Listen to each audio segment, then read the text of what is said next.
Mettez 60 auteurs de livres ou de BD dans une salle et vous obtenez un cocktail d'humour et de décontraction. Je vais pas à Angoulême, c'est trop loin, il y a trop de monde.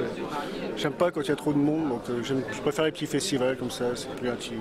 Puis j'aime beaucoup Ivar aussi, c'est voilà qui est à côté de moi, c'est lui que j'aime et aussi la petite pluche là qui sert de ça, j'aime beaucoup, ça me fait penser au Chuintufle, un personnage d'une série Isabelle, très très belle série de Will, Machereau et Franquin.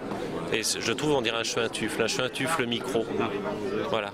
Discussion libre avec les auteurs mais aussi entrée libre pour les visiteurs. Si cela empêche de connaître précisément la fréquentation, d'après les organisateurs, il s'agit d'un élément clé pour expliquer le succès de ce rendez-vous.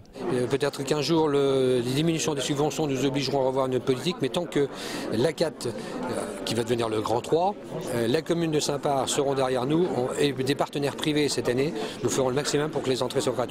C'est pas Angoulême, c'est un fait, mais il y a aussi un autre côté qui est beaucoup plus intéressant que peut l'être un salon où on fait un petit peu de l'industrie. Je suis désolé. Pour autant, Saint-Part au livre ne se limite pas à des parutions à compte d'auteur. Le dessinateur Steph, par exemple, propose en avant-première les planches d'une bande dessinée consacrée à Tchaïkovski. La parution nationale est prévue en septembre 2011. La particularité, c'est que la bande dessinée est entièrement réalisée en aquarelle, c'est-à-dire que chaque dessin est conçu comme un petit tableau. Et comme j'en parle déjà depuis un moment, parce qu'un album ça se fait sur le long terme, parfois plusieurs années, je voulais absolument présenter ces planches aux gens qui étaient venus déjà l'année dernière, qui en avaient entendu parler. Et l'année prochaine, j'espère pouvoir donc dédicacer ici à Saint-Part ce fameux album.